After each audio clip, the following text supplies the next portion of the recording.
يرفع الله الذين آمنوا منكم والذين أوتوا العلم درجات. وقال الله تبارك وتعالى في مقام آخر: فاسألوا أهل الذكر إن كنتم لا تعلمون.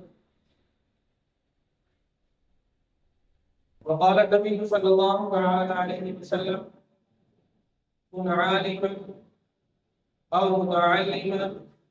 أو مستمعا أو محبا ولا تكن الخامسة فتهلك، أو كما قال صلى الله عليه وسلم.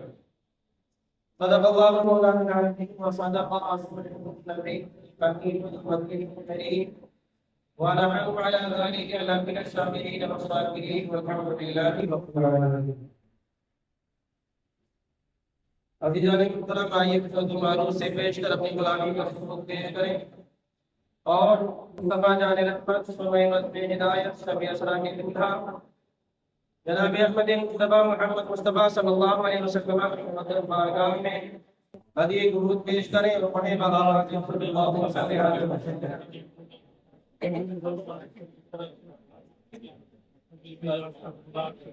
وسلم علیہ یا نبی اللہ صلی اللہ علیہ وسلم.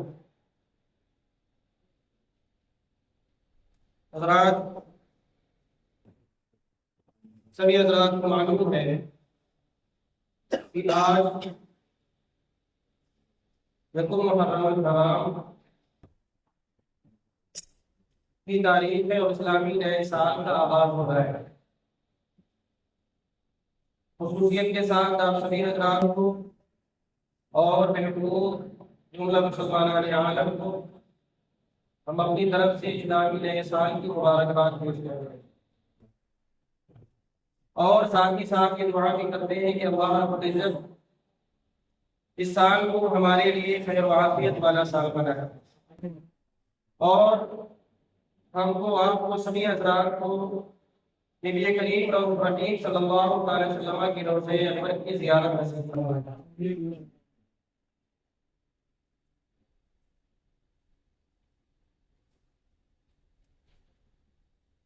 اللہ رب العزت کی توفیق اور اس کی عطا سے ہم اور آپ اس کی مقدس گھر میں جمع ہوئے تاکہ اس کی سجدے بندگی کریں. آج آپ تمامی حضرات کے سامنے میں اپنے مسلم معاشرے سے تعلق رکھنے والے ایسے طبقے اور ایسے لوگوں کی بات کروں گا جن حقائق کو بیان کیا جائے گا.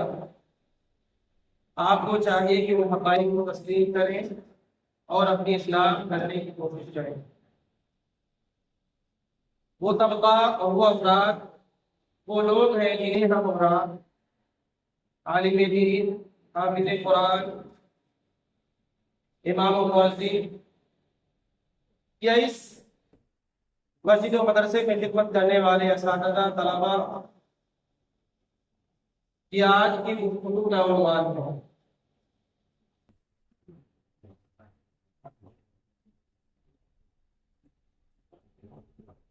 اللہ رب العزت نے اس دنیا میں ہم کو آپ کو تقریباً 18,000 مخلوقات کو اس دنیا میں بھیجا. تمام کی تمام مخلوق اپنے اپنے طریقے اپنے اپنے اعتبار سے اپنے خالق و مالک کی بندگی کرتے ہیں اور اپنے رب کو راضی کرنے کی کوششیں کرتے ہیں.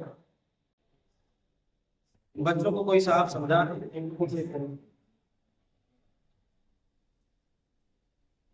اڑ جائیے ذرا کھڑے ہو جائیے. درود پاک پڑھیں اللہم صلی علی سیدنا شفیعنا نبینا مولانا محمد بارک وسلم. صلو علیہ صلاۃ و سلام علیک یا رسول اللہ، صلی علیہ یا حبیب اللہ صلی اللہ علیہ وسلم. اللہ رب العزت کی پیدا کردہ تمام مخلوق، کا انسان ہو، حیوان ہو، جنات ہو، فرشتے ہو، چرند و پرند ہو، نباتات ہو، جمادات ہو، کیسی بھی مخلوق ہو، اللہ رب العزت کی عبادت و بندگی کرتی ہے.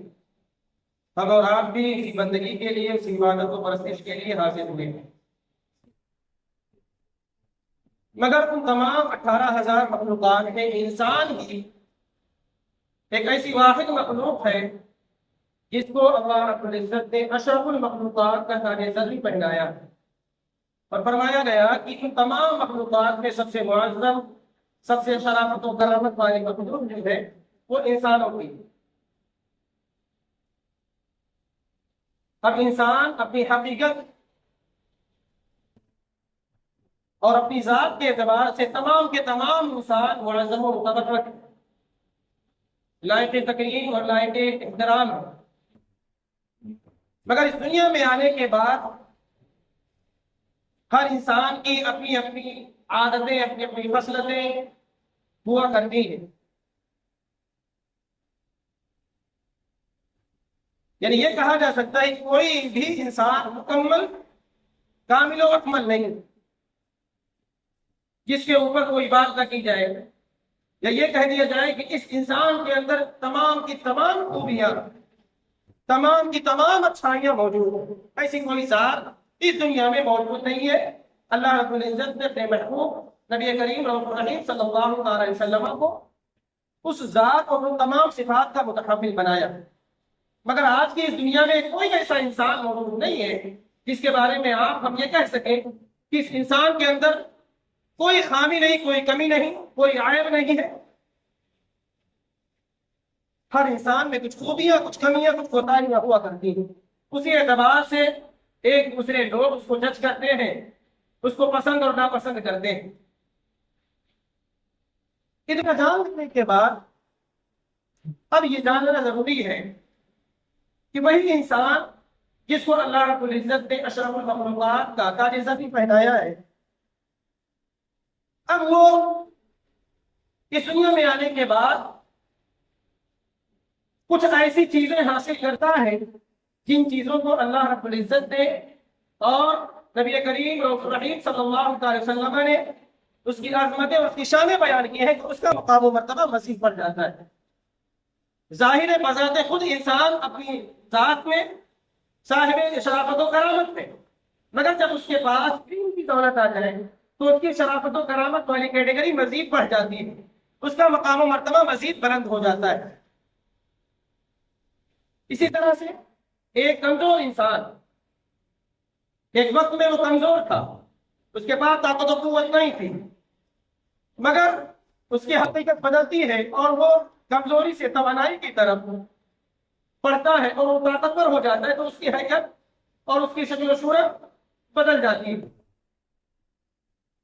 تو جب انسان ہی اپنی ذات میں، اپنے آپ میں صاحب شرافت و کرامت ہے، اس کے اوپر سے اللہ رب العزت نے اور نبی کریم صلی اللہ علیہ وسلم نے ان کی جو فضیلتیں بیان کی ہیں، اس کو حاصل کرنے کے بعد اس کا شرافت و کرامت والا درجہ مزید بڑھ جایا کرتا ہے۔ مگر اور قرآن کریم کی آیت کریمہ ہمیں یہی بتاتی تھی، اللہ رب العزت نے کلام مجید کے اندر ارشاد فرمایا يَرْفَعِ اللَّهُ الَّذِينَ آمَنُوا مِنكُمْ وَالَّذِينَ أُوتُوا الْعِلْمَ دَرَجَاتٍ۔ اللہ رب العزت نے ان لوگوں کا مقام و مرتبہ بلند کیا تم میں سے جو ایمان لائے، وَالَّذِينَ أُوتُوا الْعِلْمَ دَرَجَاتٍ، اور ان کا بھی مقام و مرتبہ بلند کیا جو صاحب علم ہے، جن کے پاس علم کی دولتیں ہیں، جن کے پاس علم کی بہاری ہے، جن کے پاس علم کی کرنیں موجود ہیں، اللہ نے ان کا مقام و مرتبہ بلند کیا۔ دوسرے مقام پر فرمایا فَاسْأَلُوا أَهْلَ الذِّكْرِ إِن كُنتُمْ لَا تَعْلَمُونَ، اے میرے بندو جس چیز کے بارے میں تمہیں علم نہیں ہے، ان کے بارے میں تم جاننا چاہتے ہو تو اہل علم سے، جن کو معلوم ہے، جن کو جانکاری ہے، ان سے پوچھو۔ تو گویا کہ عام لوگ جن کو کسی چیز کے بارے میں علم نہیں ہے، اور کوئی ایک ایسا انسان جس کو ساری چیزوں کے بارے میں علم ہے یا کچھ چیزوں کے بارے میں علم ہے، تو وہ تمام کے تمام انسان اس انسان کے محتاج ہوئے جس کو ان چیز کے بارے میں علم ہے۔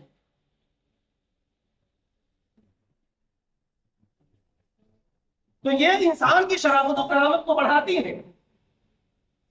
اسی طرح سے آقا کریم صلی اللہ علیہ وسلم نے ارشاد فرمایا کن عالما او متعلما او مستمعا او محبا ولا تكن الخامس فتهلك او كما قال صلی اللہ علیہ وسلم۔ آقا کریم، نبی کریم رؤوف الرحیم صلی اللہ علیہ وسلم نے ارشاد فرمایا کن عالما، یا تو آپ عالم بن جاؤ، اور متعلما یا طالب علم بن جاؤ، علم حاصل کرنے والا بن جاؤ، اور مستمعا یا علم کی بہاریں لوٹنے والے بن جاؤ، علم کی باتیں سننے والے بن جاؤ، علم کی مجلسوں میں حاضر ہونے والے بن جاؤ، اور محبا یا علم سے محبت کرنے والے بن جاؤ، ولا تکن الخامس، یہ 4 چیزیں ہو گئی: علم حاصل کرنے والا، عالم بن جانا، متعلم یا طالب علم بن جانا، علم کی بہاریں لوٹنے والا بن جانا، علم کی باتیں سننے والا بن جانا، یا علم سے محبت کرنے والا بن جانا۔ ان 4 چیزوں کے علاوہ 5ویں چیز کوئی چیز تم اختیار مت کرنا۔ ولا تکن الخامس فتح لکھا، 5ویں چیز اختیار مت کرنا، ہلاک ہو جاؤ گے، تباہ و برباد ہو جاؤ گے۔ یہ آقا کریم صلی اللہ علیہ وسلم کا فرمان ہے۔ اب اس حدیث کے بعد اور اس کی توضیح کے بعد آپ دیکھیں کہ آقا کریم نے علم کا مقام و مرتبہ کیسا بیان کیا، اور آج کے وقت میں، آج کے دور میں، آج کے زمانے میں یہ بتانے کی چندہ ضرورت نہیں ہے کہ علم کی اہمیت کیا ہے۔ اس کے بعد اگر کوئی صاحب علم ہے، علم والا ہے، قرآن کی تعلیم اس کے پاس موجود، احادیث کی تعلیم اس کے پاس موجود، اسلاف کرام کے فرمودات اور ان کی سوانح اور زندگی گزارنے کا جو طریقہ اور جو اسلوب قرآن و حدیث میں بتایا گیا وہ ساری کی ساری چیزیں معلوم ہیں، تو اس کا مقام و مرتبہ مزید بلند ہو جاتا ہے۔ مگر عالم یہ ہے، عالمیہ یہ ہے کہ ہماری قوم ایسے لوگوں کے ساتھ، اپنے عالموں کے ساتھ ایسا ویوہار اور ایسا سلوک کرتی ہے گویا کہ انہوں نے قرآن و حدیث کا علم حاصل کر کے کوئی جرم کیا ہے، جس جرم کی سزا پوری قوم دے رہی ہے۔ عام طور سے میرا مزاج یہ نہیں کہ میں اس حوالے سے باتیں کروں یا آپ یہ سمجھیں کہ آپ اپنے لیے باتیں کر رہے ہیں۔ میں کسی ایک خاص جگہ کی، کسی ایک خاص طبقے کی، کسی خاص شہر یا قصبے کی یا گاؤں کی یا مسجد و مدرسے کی نہیں، پوری دنیا کی بات کر رہا ہوں، پورے مسلم معاشرے کی بات کر رہا ہوں۔ پورا مسلم معاشرہ، ہماری قوم اپنے علماء کے پیچھے ایسے ہاتھ دھو کے پڑی ہوئی ہے کہ ان کی زندگی، انہیں زندگی گزارنا دشوار ہوا جاتا ہے۔ آپ دیگر مذاہب کے دھرم گروؤں کو دیکھیں یا ان کے جو علماء ہوتے ہیں ان کا جائزہ لیں تو آپ کو اندازہ ہوگا کہ جو ان کا بھی ماننا ہو، جیسے وہ جس مذہب کے بھی ماننے والے ہو، وہ کس قدر عزت و احترام کی نگاہوں سے انہیں دیکھتے ہیں، ان کی اہمیت کو سمجھتے ہیں، ان کے ساتھ ان کی عزتوں سے کھلواڑ نہیں کیا کرتے ہیں، ان کے مقام و مرتبے کو سمجھتے ہیں، ان کی عزتوں کو تار نہیں کیا کرتے ہیں۔ مگر ہمارے معاشرے کا حال یہ ہے کہ سب سے گھٹیا رویہ، سب سے ناروا سلوک اگر کسی کے ساتھ کیا جاتا ہے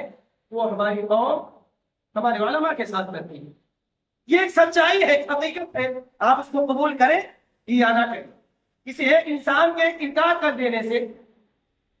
اس حقیقت کو جھٹلایا نہیں جا سکتا۔ آپ کسی بھی سوسائٹی کا، کسی بھی طبقے کا، کسی بھی انڈسٹری کا جائزہ لیں گے تو آپ کو پتہ چلے گا کہ ہر طبقے میں، ہر محکمے میں اچھے برے افراد موجود ہیں۔ اسی لیے میں نے پہلے کہا کہ کوئی بھی انسان مکمل نہیں ہے، یعنی کوئی یہ دعویٰ کرے کہ ہمارے اندر ساری کی ساری اچھائیاں موجود ہیں، میرے اندر کوئی کمی نہیں، اگر مگر لگایا جا سکے، ایسا کوئی انسان اس دنیا میں آج کے دور میں موجود نہیں ہے۔ آپ ڈاکٹری پڑھنے والے یا ڈاکٹر حضرات کا دیکھیں، ان میں بھی چند لوگ ایسے ملے کہ دھونا ہاتھ ڈاکٹر کہے جاتے ہیں، ان کے پاس نہ ڈگری ہوتی ہے، نہ ان کے پاس اس کی تعلیم ہوتی ہے، اس کی جانکاری ہوتی ہے، مگر اس کے باوجود بھی وہ ڈاکٹر کہے جاتے ہیں، اپنے آپ کو کہلاتے ہیں۔ وہ کلا کی جماعت کو دیکھ لیجیے، ان کے پاس بھی،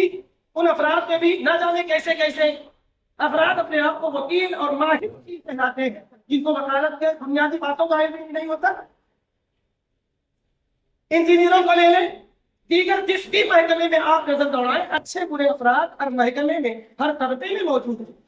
اسی زاویہ نظر کو، اسی فکر کو، اسی چیز کو آپ اپنے علماء پر بھی لاگو کریں۔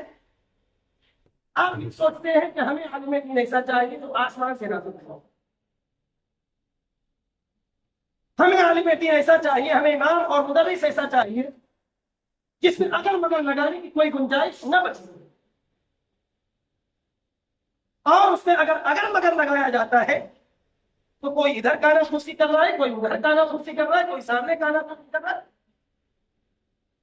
اس چیز کی اجازت آپ کو کس نے دی؟ اگر واقعاتاً کسی میں کوئی کمی ہے، ہم نہیں کہتے کہ ہم دودھ کے دھلے ہوئے ہیں یا ہاتھ خود کے دھلے ہوئے ہیں، ہر انسان کے اندر خوبیاں خامیاں موجود ہیں۔ اگر ہم میں کوئی کمی ہے، ہم سے کوئی غلطی کوئی کوتاہی ہوتی ہے، ہمیں آ کے بتائیں۔ آپ جن سے بات کر رہے ہیں، جن سے گانا پھوسی کر رہے ہیں اور ماحول بنانے کی خلفشار پھیلانے کی کوششیں کر رہے ہیں، اس سے آپ کو فائدہ کیا ہوگا؟ نہ ہماری اصلاح ہوگی، یا جس کے متعلق آپ بات کر رہے ہیں اس کی اصلاح ہوگی۔ اس شخص کی جس کی اصلاح ہونی چاہیے اس کی اصلاح تو ہونے سے رہی، مزید دوسرے لوگ بھی اس خلفشار کے اپنے آپ کو شکار بناتے ہوئے چلے جائیں گے۔ اللہ کے رسول صلی اللہ علیہ وسلم نے مقام و مرتبہ بیان کیا۔ ایک مرتبہ آقا کریم صلی اللہ علیہ وسلم نے کے سامنے صحابہ کرام نے عرض کیا، عالم افضل ہے یا عابد؟ دین کا جانکار یا عبادت کرنے والا؟ اس طرح کا سوال آقا کریم صلی اللہ علیہ وسلم کی بارگاہ میں پیش کیا گیا۔ نبی کریم رؤوف الرحیم صلی اللہ علیہ وسلم نے ارشاد فرمایا، فضل العالم على العابد كفضل ادناكم او كما قال صلی اللہ علیہ وسلم۔ کہتے ہیں عبادت گزار بندے جو اللہ کی یاد میں مست و مگن ہو، ہمیشہ اس کے ہاتھ میں تسبیح ہو، نوافل نمازوں کی کثرت ہو، اور اللہ کی یاد میں ہمیشہ وہ مست مگن رہتا ہو، اس کو عابد کہا جاتا ہے، اللہ کی عبادت پر خاص طور۔ حضور کی بارگاہ میں سوال ہوا کہ عابد افضل ہے یا عالم افضل ہے؟ میرے آقا نے ارشاد فرمایا کہ فضل العالم علی العابد، عالم کی فضیلت عابد پر، عبادت کرنے والے شخص پر ایسے ہی ہے جیسے میری فضیلت ہم میں سے ایک ادنا انسان پر۔ اب اس کو سمجھے، ایک امتی اس کے اندر کتنی بھی خوبیاں موجود ہو، کتنی بھی اچھائیاں موجود ہو، کبھی بھی وہ نبی کے مقام و مرتبے تک نہیں پہنچ سکتا۔ اللہ رب العزت نے اپنے انبیاء کو وہ اوصاف و کمالات اور وہ مقام و مرتبہ ان کا بنایا ہے کہ ان کے مقام مرتبے کو امتی کبھی بھی ہرگز پہنچ ہی نہیں سکتا۔ حضور سے جب سوال ہوا کہ عابد افضل ہے یا عالم، تو میرے آقا نے ارشاد فرمایا کہ عالم کی فضیلت عابد پر ایسے ہی ہے جیسے میری فضیلت تم میں سے ایک ادنا انسان پر۔ عام انسانوں کا ایک جمگھٹا ہو اور اس میں کوئی ادنا انسان ہو، ادنا سے ادنا انسان ہو، جیسے حضور کی فضیلت اس ادنا انسان پر ہے، ویسے عابد کی فضیلت، عالم کی فضیلت اس عالم پر ہے۔ اب یہ بات بہت بڑی بات ہے، مگر ان لوگوں کے لیے بہت بڑی بات ہے جو ان چیز کو، اس حقائق کو سمجھتے ہیں۔ ابھی چند دنوں پہلے آپ نے دیکھا جھارکھنڈ کے ایک رہنے والے ایک امام، جو مسجد کے امام، انہوں نے خودکشی کی۔ پہلی بات یہ سمجھنا چاہیے کہ یہ ایک امام کی خودکشی نہیں ہے، پوری مسلم قوم کی خودکشی ہے، پوری مسلم امت کی خودکشی ہے۔ اور یہ چیز ایسی ہے جس کو درست اور جائز نہیں قرار دیا جا سکتا، جائز نہیں ٹھہرایا جا سکتا۔ ہم ہو آپ کو کوئی بھی خودکشی کرنا، اپنے آپ کو ہلاک کر لینا جان بوجھ کر، کسی بھی صورت جائز اور درست نہیں ہو سکتا۔ انہوں نے غلط کیا، مگر آپ اندازہ لگائیں کہ ان کے سامنے حالات کیسے رہے ہوں گے جب انہوں نے دیکھا کہ ہماری آنکھوں کے سامنے، ہماری نگاہوں کے سامنے پوری دنیا تاریک ہے،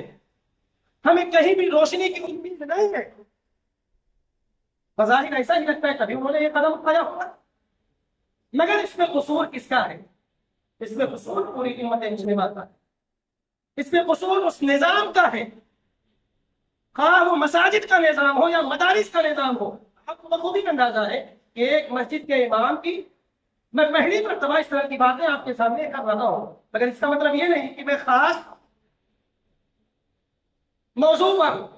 یا کچھ ایسا واقعہ رونما ہوا ہے جس بنیاد پر یہ باتیں کر رہا ہوں۔ کیونکہ ایسے واقعات نہ جانے ہماری نگاہوں کے سامنے کتنے آیا کرتے ہیں، مگر میں نے اس طرح سے بات کبھی نہیں کی، مگر آج مجبور ہو گئی۔ آپ کو بخوبی اندازہ ہے کہ ایک مدرسے میں پڑھانے والے مدرس کی تنخواہ کیا ہوتی ہے، آپ کو سبھی کو معلوم ہے۔ اچھا، اس کی جو بھی تنخواہ ہو، اس کو جو بھی اس کے مدرسے سے، اس کے مسجد سے ملتا ہو، وہ اس پہ قناعت کرتا ہے، اس پہ صبر کرتا ہے، محنت و مشقت کرتا ہے۔ میں نے پہلے بھی کہا، ہر طبقے، ہر محکمے میں اچھے برے افراد موجود ہیں۔ ممکن ہے وہ اپنی ذمہ داریوں کو نہ سمجھتا ہو، ممکن ہے جو بھی اس کی ذمہ داریاں ہو کما حق ہو اس کو ادا نہ کرتا ہو، مگر اس کا مطلب یہ نہیں کہ اگر ایک انسان یا چند افراد ایسا کرتے ہو تو سبھی کے ساتھ وہ معاملہ کیا جائے۔ پھر وہی نظریہ سامنے آ جاتا ہے کہ ان کے ساتھ ملک کس جاتا ہے۔ آپ کو اندازہ ہے کہ ایک امام کی، ایک مدرس کی، ایک مؤذن کی، یا اس مساجد و مدارس میں خدمت کرنے والے افراد کی تنخواہ کیا ہوا کرتی ہے، مگر اس کے باوجود بھی وہ اللہ رب العزت کی رضا کے خاطر یا جو بھی ان کے دل میں اثرات اور افکار ہو وہ کام کرتے ہیں۔ مگر ہماری قوم کا رویہ یہ ہے کہ کبھی بھی ان کے ساتھ ان کو کچھ دینا لینا تو بہت دور کی بات ہے، ان کے ساتھ سلیقے سے آپ بات ہو رہے ہیں، پیار محبت والا انداز تو اپنائے، کم سے کم انہیں بھی لگے کہ میں انسانوں کی بستی میں رہ رہا ہوں، انہیں یہ نہ محسوس ہو کہ میں جنگلوں بیابان میں ہوں، نہ میرا کوئی حال پوچھنے والا ہے، نہ میں نے کھایا یا نہیں کھایا یہ پوچھنے والا ہے۔ ہماری قوم کا رویہ یہ ہے، اس کے نتیجے میں ہمیں مل کیا رہا ہے، ہمارے بہت سارے احباب اور بہت سارے علماء دھیرے دھیرے مساجد و مدارس کی خدمت کو چھوڑ کر دوسری اور ذمہ داریوں کو قبول کر رہے ہیں۔ بہت سارے لوگ تجارت و کاروبار میں آزمائش کر اپنا آزمایا کر رہے ہیں اور قدم جمانے کی کوشش کر رہے ہیں۔ اگر ہماری قوم کا یہی حال رہا تو آنے والے چند سالوں میں بہت مشکل ہوگا کہ ہم اپنے ایمان کی حفاظت کر سکیں۔ اگر آپ سے سوال کیا جائے کہ آپ مسجدوں میں موجود ہیں، اللہ کے گھر میں موجود ہیں، آپ کو عبادت کرنے کا طریقہ کس نے بتلایا، نماز پڑھنے کا طریقہ کس نے بتلایا، دیگر اور عبادات، روزہ رکھنے کا طریقہ، زندگی گزارنے کا سلیقہ آپ کو کس نے بتلایا، آپ کا جواب کیا ہوگا؟ ہمارے حضرت نے بتلایا، ہمارے حافظ صاحب نے بتلایا، ہمارے عالم نے بتلایا، ہمارے امام نے بتلایا۔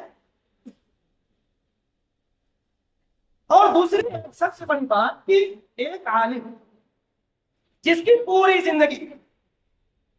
ایسے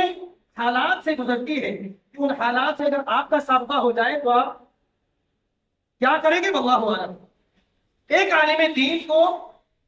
آپ کو معلوم ہوگا، اگر آپ سے سوال کیا تھے کہ عالم دین کو کتنا وقت درکار ہوتا ہے علم کی سند حاصل کرنے کے لیے، عالم بننے کے لیے، مفتی بننے کے لیے، اگر وہ حافظ قرآن ہے تو 3 سال یہ پڑھ لیں، اگر وہ عالم کی سند حاصل کرتا ہے، عالم دین بنتا ہے تو 9 سال اس کا مان لیں، اگر وہ ساتھ ہی ساتھ مفتی بھی بنتا ہے تو 2 سال 3 سال اس کا بھی مان لیں۔ یعنی ایک اچھا اور مستند عالم بننے کے لیے تقریباً 15 سال درکار ہوتے ہیں، تقریباً 15 سال درکار ہوتے ہیں۔ ان 15 سالوں میں وہ دال چاول اور نمک روٹی پر گزارا کر کے آج جو ماحول ہے، جو کھانے پینے کا رواج ہے ہمارے معاشرے میں، اس اعتبار سے مدارس کے جو بھی کھانے ملتے ہیں، میسر ہوتے ہیں، اگر ان کو نمک روٹی کہا جائے تو غلطی ہو، اس پر وہ گزارا کر کے 15 سال اپنی زندگی کے قیمتی اوقات، ان اوقات میں اگر وہ چاہے تو ڈاکٹر بن سکتے ہیں، اگر وہ محنت کرے تو انجینئر بن سکتے ہیں، وہ کاروبار کی لائن میں جائے تو وہ اچھے اور ایک کامیاب کاروباری بن سکتے ہیں، مگر اس کے باوجود وہ مدارس کی خاک چھانتے ہیں کس کے لیے؟ اپنی ذات کے لیے، اپنی پراپرٹی بنانے کے لیے، قوم کے لیے، ملت کے لیے وہ یہ کام کرتے ہیں۔ یہاں پر وہ لوگ قابل مبارکباد ہیں جو اپنے بچوں کو مدارس کا رخ کرواتے ہیں، ان کو معلوم ہے آج کے ماحول میں آپ لوگوں کے بچوں میں، آپ کو معلوم ہے ایک امام کی، ایک مؤذن کی، ایک عالم کی حیثیت کیا ہے ہمارے معاشرے میں، اس کے باوجود بھی لوگ مدارس کے اپنے بچوں کو بھیجتے ہیں۔ یہ کتنی بڑی قربانی ہے آپ کے لوگوں نے۔ اور جب آپ مدارس کا سروے کریں، مدارس کا جائزہ لیں گے، تو آپ کو پتا چلے گا کہ مدارس میں اکثر طلبہ وہی ہوتے ہیں جو غربت کے بارے میں، جو مڈل کلاس کے درمیانی طبقے کے لوگ ہوتے ہیں۔ دولت مند افراد کوئی ضرورت ہی نہیں، نہ انہیں دین سے لینا ہے، نہ انہیں دین سے کوئی سروکار ہے، یا دینی کام ہوگا یا نہیں ہوگا ان سے سروکار ہے، تو وہ تو اپنی دولت اکٹھا کرنے میں، اپنی دولت کے خزانے بھرنے میں مست اور مگن ہے۔ مگر وہ لوگ قابل مبارکباد ہیں جو ایسے عالم میں، ایسے پرفتن ماحول میں، ایسے مہنگائی کے دور میں بھی اپنے بچوں کو پڑھاتے ہیں۔ ان کے دل میں جو بھی جذبات ہو، یہ جذبہ ہو کہ ہم دین کی خدمت کے لیے اپنے بچوں کو پڑھا رہے ہیں، ہم دینی کام میں اپنے بچوں کی قربانیاں دیکھیں گے، اس لیے اپنے بچوں کو پڑھا رہے ہیں، ہمارے گھر کا مستقبل روشن ہوگا، ہمارے گھروں کے افراد تعلیم یافتہ ہوں گے، انہیں زندگی گزارنے کا سلیقہ آئے گا، اس لیے ہم اپنے بچوں کو پڑھا رہے ہیں، جو بھی جذبات ہوں۔ مگر خلاصہ یہی ہے کہ دین کے جذبات کو، دین کی قدر کرتے ہوئے اپنے بچوں کو دین راہ میں چھوڑتے ہیں۔ پھر اس کے بعد وہ بچے 15 سال تک، 10 سال تک مدرسے کی زندگی گزارتے ہیں۔ پھر ہماری قوم ان کے ساتھ کیا رویہ کرتی ہے آپ کو بتانے کی ضرورت نہیں۔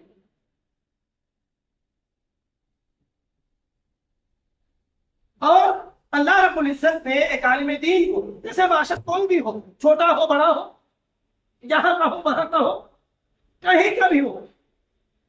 علم کی بدولت اور علم کی روشنی ملنے کے بعد اس کے اندر قناعت، صبر و تحمل، صبر و شکر، اور جو ملے اس پر راضی ہونے کا جذبہ اس قدر موجود ہوتا ہے کہ اسے وقت میں بیان نہیں کیا جا سکتا۔ آپ دیکھیں دنیا میں نہ جانے کتنے احتجاج ہوتے ہیں، روزانہ آپ کو احتجاج کہیں نہ کہیں کسی نہ کسی صورت میں نظر آتے ہیں۔ آپ کی نگاہوں نے کہیں دیکھا کہ ایک عالم دین نے اس بات پر احتجاج کیا ہو کہ ہماری تنخواہ بڑھا دیجیے، ایک عالم دین کو نے اس بات پر احتجاج کیا ہو کہ ہمیں مدرسے میں صحیح سے، یا طلبا نے احتجاج کیا ہو ہمیں مدرسے میں صحیح طور پر کھانا نہیں مل رہا، ہمیں صحیح کھانے کا بندوبست کیا جائے۔ ان تمام قربانیوں کے باوجود بھی ہماری قوم کا رویہ، ہمارے لوگوں کا رویہ ایسا ہے جس کو بیان ہی نہیں کیا جا سکتا۔ اگر ان الفاظ کو اور حقائق کو ہم بیان کریں تو آپ سننے کی طاقت لا سکیں گے۔ اللہ رب العزت نے ان کو وہ قناعت اور وہ صبر و شکر والا جذبہ دیا ہے۔ اچھا یہ کام ہماری قوم کرتی بھی کس کے ساتھ ہے، جن کے بارے میں ہمارے نبی کریم رسول الرحیم صلی اللہ علیہ وسلم نے فرمایا، علماء امتی کانبیاء بنی اسرائیل، میری امت کے علماء بنی اسرائیل کے نبیوں کی طرح ہیں۔ امت کے علماء بنی اسرائیل کے نبیوں کی طرح ہے، کہ نبی کے جس کی تشبیہ اور جس کی تمثیل ایک نبی کی طرح دی گئی ہو، اس کے ساتھ ہماری قوم کا اور ہمارے لوگوں کا رویہ یہ ہے۔ میں یہ نہیں کہتا کہ آپ اپنی دولت کے خزانے ان کے گھروں میں لا کر چھوڑ دیں، میں یہ نہیں کہتا کہ آپ ان کو مالا مال کر دیں، زمین سے اٹھا کر آسمان تک پہنچا دیں، مگر آپ کے دل میں بھی اگر دھڑکتا ہوا، آپ کے سینے میں بھی اگر دھڑکتا ہوا دل ہے، تو جس طرح سے آپ اپنی ضرورتوں کو پوری کرتے ہیں، جس طرح سے آپ اپنی زندگی کو نہایت ہی احتیاطی انداز میں گزارنے کی کوششیں کرتے ہیں، اور ہر طرح کے آسائش اور ہر طرح کے آرام کو آپ ڈھونڈتے ہیں، کبھی سوچا اپنی قوم کے علماء کے لیے، کبھی سوچا ان لوگوں کے لیے جنہوں نے 15-20 سال تک آپ لوگوں کے لیے مدرسے کی دال روٹی اور مدرسے کے نمک روٹی کھا کر گزارا کیا؟ اگر واقعتاً آپ کے سینے میں دھڑکتا ہوا دل ہے تو آپ سوچیے، بار بار سوچیے، جو بھی نتیجہ ملے اور جو بھی کمی محسوس ہو آپ اس کو سدھارنے کی اور اس کو دور کرنے کی کوشش کیجیے۔ نہ جانے حالات کیسے کیسے ہمارے سامنے آ رہے ہیں اور آتے ہیں، مگر اس کے باوجود بھی جو صبر و تحمل، جو صبر و شکر اللہ نے ان لوگوں کو عطا فرمایا ہے وہ ناقابل بیان ہے۔ آپ علماء سے محبت کیجیے، یہ ضروری نہیں ہے کہ آپ ان کی خوشامد کریں، اگر وہ غلطی کرتے ہیں، ہم ہو کوئی بھی ہو، شریعت نے کوئی میزان اس طرح نہیں رکھا کہ علماء غلطی کریں تو وہ معاف ہے، عوام غلطی کریں تو اس کی سزا ہے۔ ہمارے شریعت کی، مذہب اسلام کی تو یہی خوبصورتی ہے، ایک ہی سب میں کھڑے ہو گئے محمود ویاض، نہ کوئی بندہ رہا نہ کوئی بندہ نواز، یہاں کسی کی عزتیں، کسی کی ٹوپیاں، کسی کی پگڑیاں دیکھ کے فیصلہ نہیں کیا جاتا ہے، فیصلہ اس بنیاد پر ہوگا کہ جو اس نے کام کیا ہے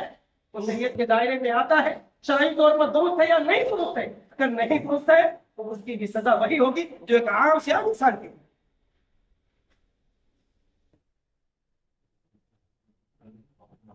ہمیں چاہیے کہ ہم آپ سے جو کچھ بھی ہو سکے، یہ ضروری نہیں کہ آپ مجھے تحفے تحائف پیش کریں، کم سے کم اس کا سب سے نچلا درجہ میرے حساب سے یہ ہے کہ آپ عزت کے ساتھ پیش آئیں، ان کی عزتوں کے ساتھ کھلواڑ نہ کریں، ان کے مقام و مرتبے کو سمجھیں۔ اگر آپ یہ کام کرتے ہیں اس کے بعد بھی اگر آپ انہیں کچھ تحفے تحائف پیش کرتے ہیں، اپنی طرف سے کچھ پیش کرتے ہیں، تو آپ کی سوچ بھی وہی ہونی چاہیے، اچھی نہیں۔ یہ نہیں ہوگا کہ ہم نے خیرات اٹھا کے، ہم نے زکات کا مال اٹھا کے انہیں ان کے حوالے کر دیا۔ اگر ایسے خیالات، ایسے جذبات، ایسے افکار آپ کے ذہن و دماغ میں ہیں تو آپ کی وہ نیکی بھی برباد ہو جائے گی۔ آپ اس حیثیت سے یہ سمجھ کر کہ وہ اللہ کی راہ میں لگے ہوئے ہیں، نہ انہیں اپنے بچوں کی پرواہ ہے، نہ انہیں اپنے والدین کی پرواہ ہے، نہ انہیں اپنے گھر والے رشتے دار اور عیسیٰ کی پرواہ ہے، وہ نہ جانے کوسوں دور کہاں سے سفر کر کے ان کی بہاریں ڈھونڈنے کے لیے آئے ہیں، علم حاصل کرنے کے لیے آئے ہیں، ان کی دولتیں اکٹھا کرنے کے لیے آئے ہیں۔ آپ جب بھی ان سے ملے، طلباء سے ملے، علماء سے ملے، ائمہ سے ملے، آپ انہیں محبت کے ساتھ پیش آئیں۔ اگر آپ بڑے ہیں، دست شفقت ان کے ہاتھ سروں پر رکھیں، انہیں یہ نہ محسوس ہونے دیں کہ آپ نہ جانے کہاں سے چل کر آئے ہو اور یہاں جناتوں کی بستی میں ہو، کوئی تمہارا پسانے حال نہیں ہے، کوئی تمہیں پوچھنے والا نہیں ہے۔ ایسا رویہ اور ایسی چیزیں ہم طالبان علوم نبویہ کے ساتھ جو علم حاصل کر رہے ہوں ان کے ساتھ یا علماء کے ساتھ اگر آپ یہ رویہ کرتے ہیں تو واقعتاً یہ بہت بڑے افسوس اور بہت بڑے لمحے فکر کا۔ اللہ رب العزت کی بارگاہ میں دعا ہے کہ اللہ رب العزت ہمیں دین کی خدمت کرنے کا صحیح اور سچا سلیقہ، خلوص و للہیت کے ساتھ اللہ کی بندگی اور جو بھی ذمہ داریاں ہمیں ملتی ہیں اس کو پورا کرنے کی توفیق مرحمت فرمائے۔ ایک ضروری اعلان سماعت کر لیں انشاءاللہ العزیز۔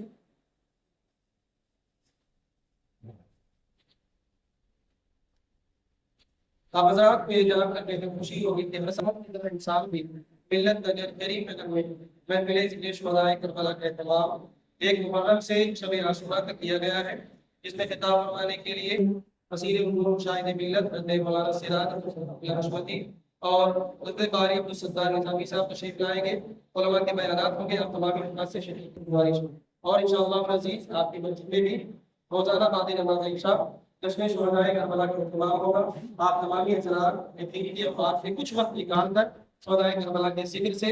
اور اہل بیت اطہار کی محبت کا ثبوت پیش کرتے ہوئے محفل پاک میں شریک ہوں اور ثواب دار حاصل کریں۔ السلام علیکم ورحمۃ اللہ وبرکاتہ۔